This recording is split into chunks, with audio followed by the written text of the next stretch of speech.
I'm gonna do a pour so you can watch how we do acrylic paint pours. And this is I'm gonna make it a black background because I have like neon colors and I want them on a black background. Not neon, but you know, yeah, they are neon. Yellow, light green, lime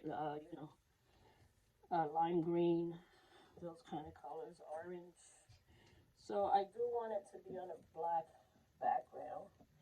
Therefore, that's why I'm spreading black paint on this gal. This is a 20-inch by 16-inch canvas. And what I do with the black paint is I use the black paint from Blicks or from Arteza. Those are the two choices of paint that I usually use for my art. And yeah, because I like those two paints. I like Arteza for the abstract because it's very, very thick paint. But yeah, so usually we just put a little bit, like a 7-ounce cup of half paint and half Floetrol, American Floetrol. You can buy the Australian Floetrol. However, it's pretty expensive. I usually get the American Floetrol. So I'm just trying to spread it out so that it stays nice and black. And if it doesn't, I could always paint it the next day. It's not a problem.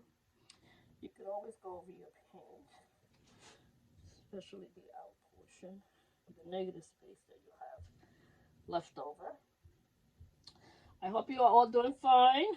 Thank you to all my followers. I love you all to pieces. And yeah, I'm always changing my paint, so you'll see. I may do a resin pour soon. I haven't done the resin pour yet, but that one is going to be very soon. I love resin. However, it's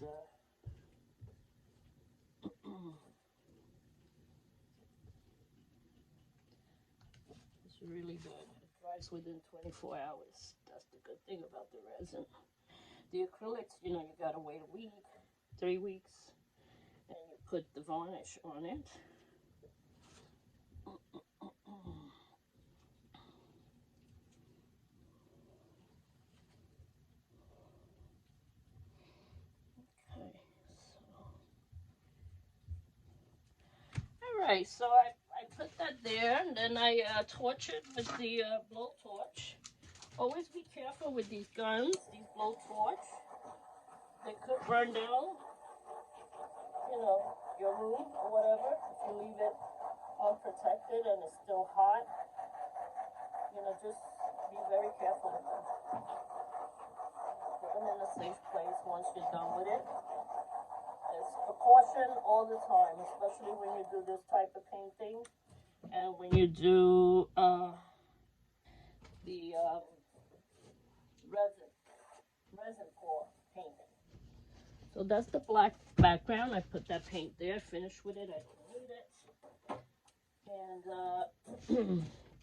put on glove on my painted hand, on my hand where I have my bandage, because I don't want to get my bandage all full of paint. And these are the colors I'm using.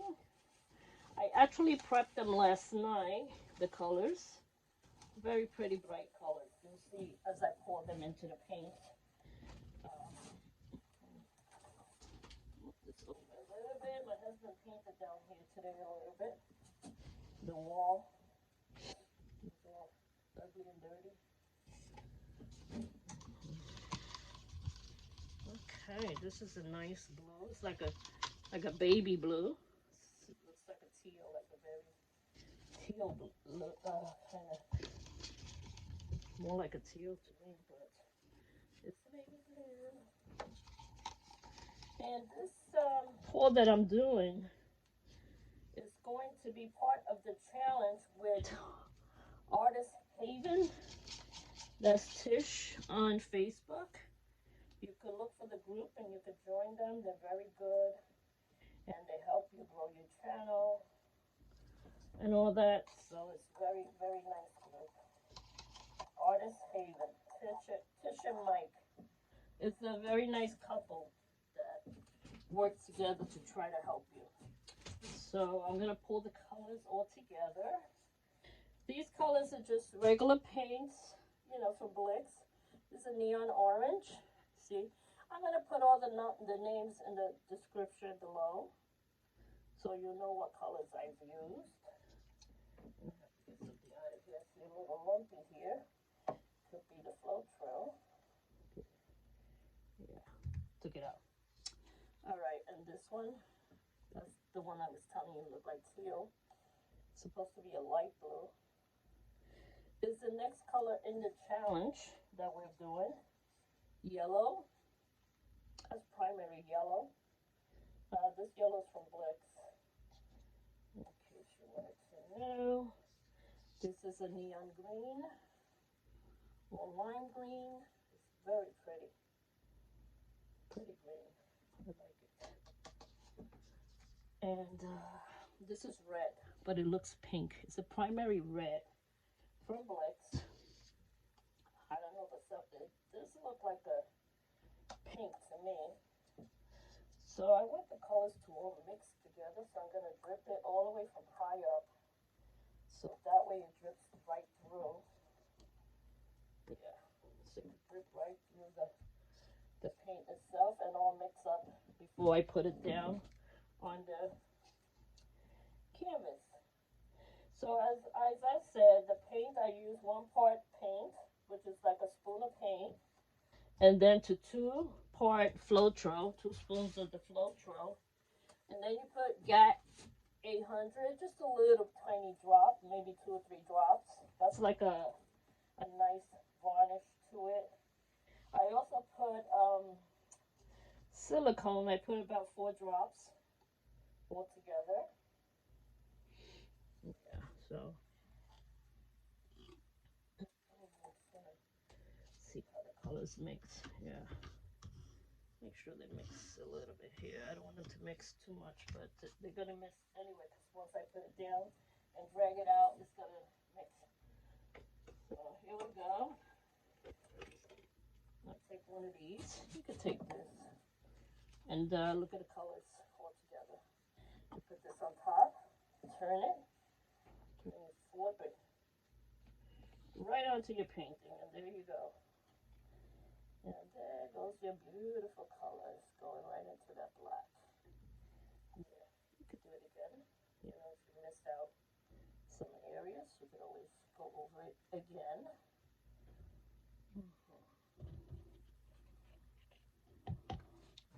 And that's how I do my black background painting when I paint. Right at this corner. Because this corner looks a little kind of empty. There we go. Now that corner looks a little not so good. So I am going to do this to it. Just pour some paint on it.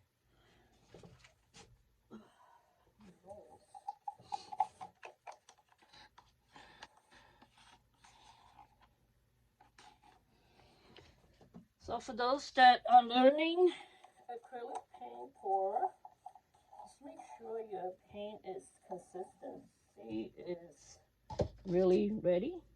You could just twirl and it has to drop off like the paint, so you count to 7. If it drops off nicely, that means your consistency was perfect. Well, right now I don't have much in these cups. Just put them back in here. Put more.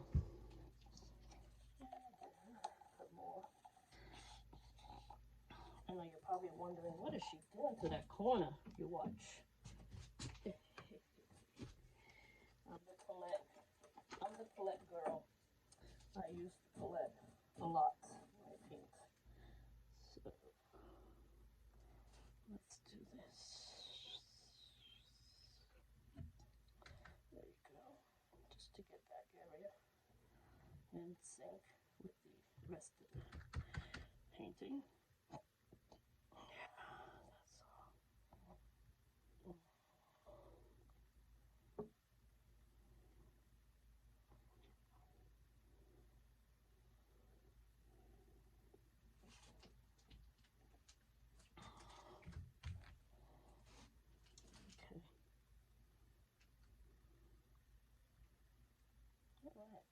see when I just rub that here, develop a few cells in the painting itself right here. There are a few cells there, and that's why you kind of use a palette knife.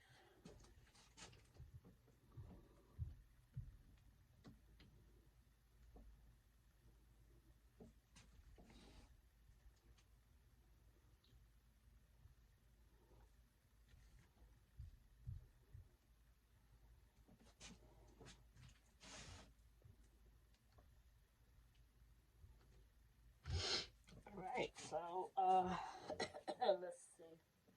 That looks good.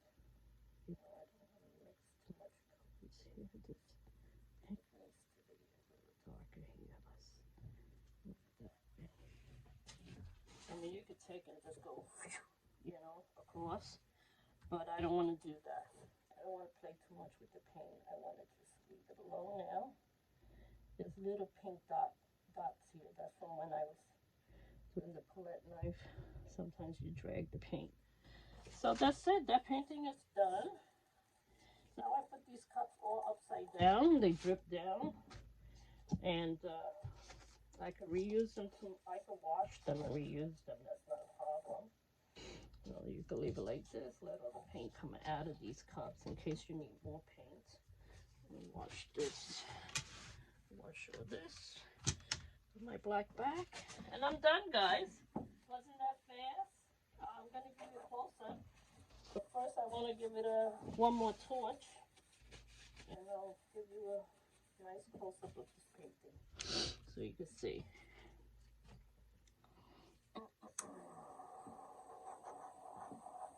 All these tiny cells down here. And that is because of the silicone that I applied to my paint while doing it.